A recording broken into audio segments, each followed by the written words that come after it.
Coach మీరు ఏం తింటారు చెప్పరా మాకు కొంచెం, బికాస్ మేము కూడా మీ ఫిట్నెస్ బాటలో నడిచి, బికాస్ ఫీల్డింగ్ చేసినా చేయకపోయినా మేమందరం కూడా హెల్దీగా ఉండడానికి వాట్ ఈస్ యువర్?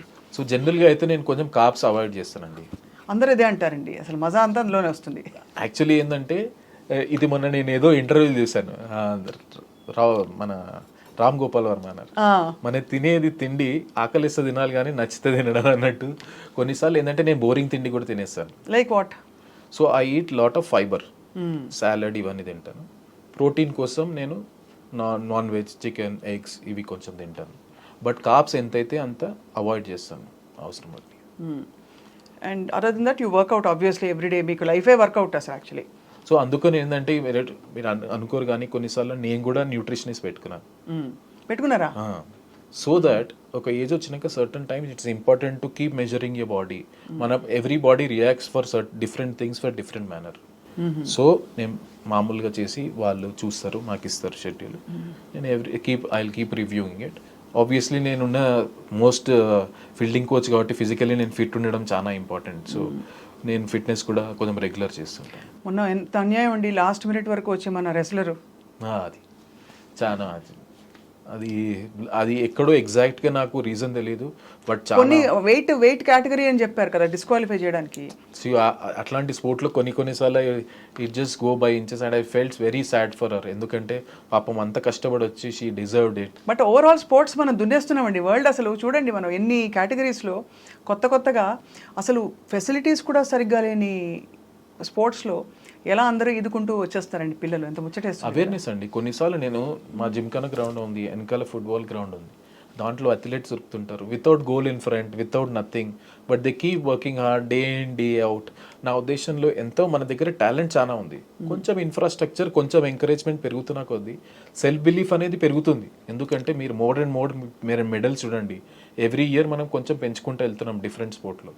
సో ఆ సెల్ఫ్ బిలీఫ్ అని వచ్చి ప్లస్ ఇన్ఫ్రాస్ట్రక్చర్ సైడ్ వైజ్ కొంచెం డెవలప్ అయితే మనం అన్ని స్పోర్ట్లో చాలా ఇంకా మెడల్ తీసుకురావచ్చు. చాలా అవును, absolutely.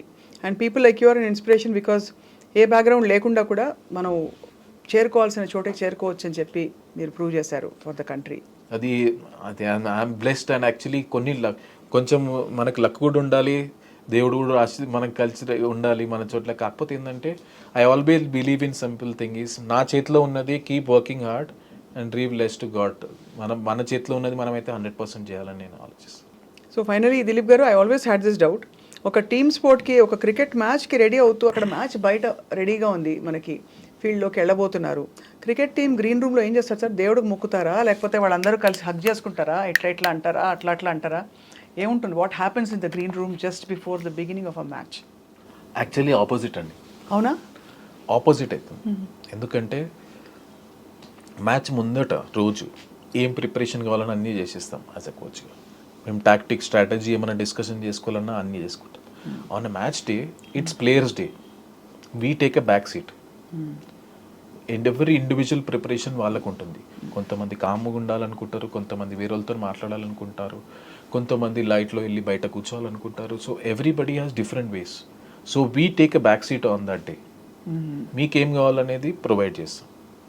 We are there to help you. You also monitor what they eat and all that sir? అంటే ఇంత తినద్దు, దానికి మన ఎస్ఎన్సీ ఉంటాడు, వాళ్ళతో చెప్తారు కదా, మీరు మంచి చెడు చెప్పాలి కదండి మీరే కోచ్. సో వాళ్ళు ఏంటంటే ఈ లెవెల్లో వచ్చినప్పుడు ఏమవుతుంది, వాళ్ళకు అండర్స్టాండింగ్ ఉంటుంది, ఏది వాళ్ళకి హెల్తీ, ఏది నాకు హెల్తీ.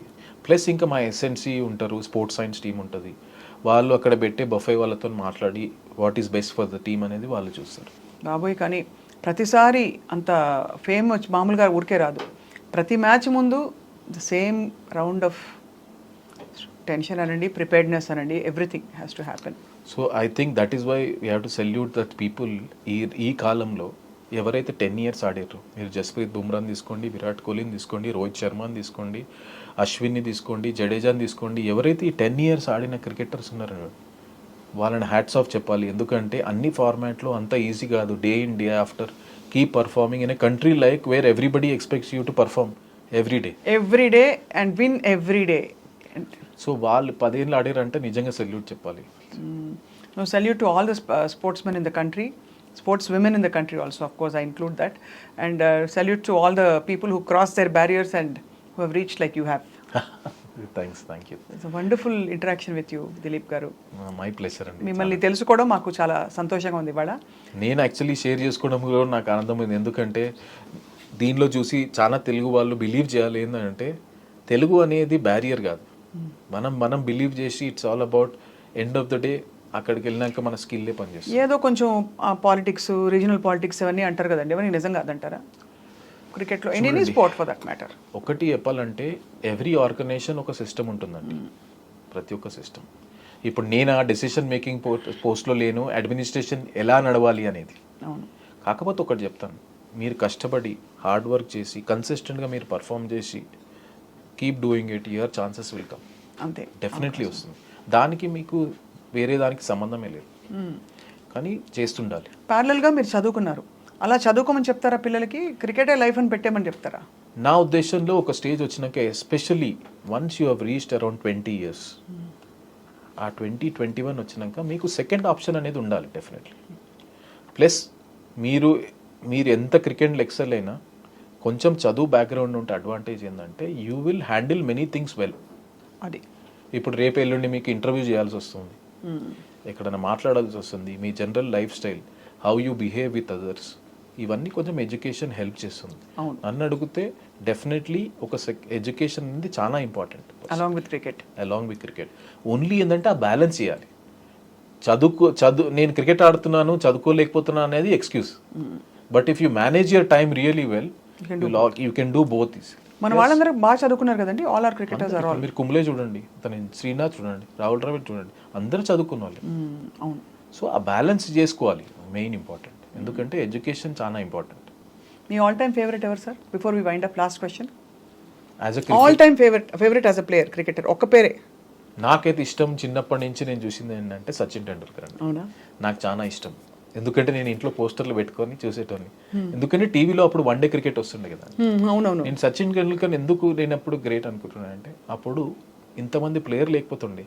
నాకు తెలిసి చాలా మంది టీవీ సచిన్ అవుట్ కాగానే బంద్ చేస్తుండే. So he had carried burden of whole country for so long. అవును. అండ్ టీవీలో చూసి దట్ ఈస్ వాట్ అనిపిస్తుంది నాకు. నేను మొన్న వరల్డ్ కప్లో, వన్ డే వరల్డ్ కప్లో సచిన్ని డైరెక్ట్ చూసాను ఇట్లా. అవునా?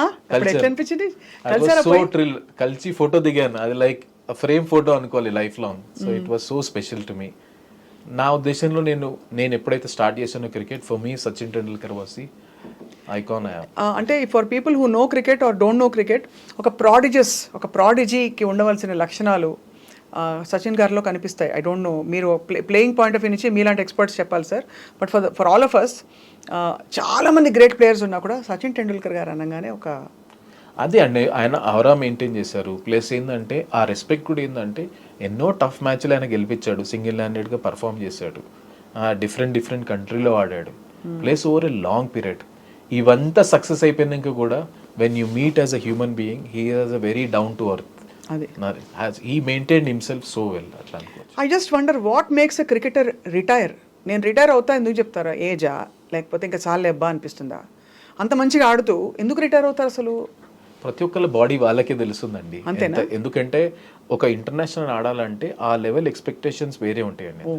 ఎందుకంటే ఉట్టి సపోజ్ బ్యాటింగ్ అనుకుంటాం, బ్యాటింగ్ ఒక్కటే సరిపోతుంది కదా, దాని తర్వాత ఫీల్డింగ్ చేయాల్సి వస్తుంది అన్న వాళ్ళు.